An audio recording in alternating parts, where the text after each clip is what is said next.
Hello friends, today I'll show you how to make an adjective out of a noun in Arabic, starting with colors.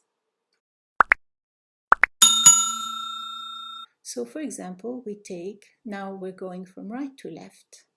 Oranges are called برتقال, and the color orange is برتقالي. Notice that we have added a short vowel E here and a ya with a shadda, which means double ya.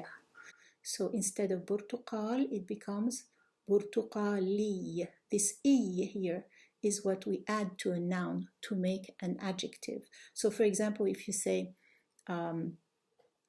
Aljazair, that's Algeria. To say Algerian, we say جزائري. We take out the L first, which is the definite article, and we say جزائري. أمريكا, أمريكي. فرنسا, فرنسي. مصر, Egypt, مصري. So now you know that we use the E suffix to make adjectives out of nouns. Continue studying and share with all your friends. Don't forget to subscribe and click on the bell for updates.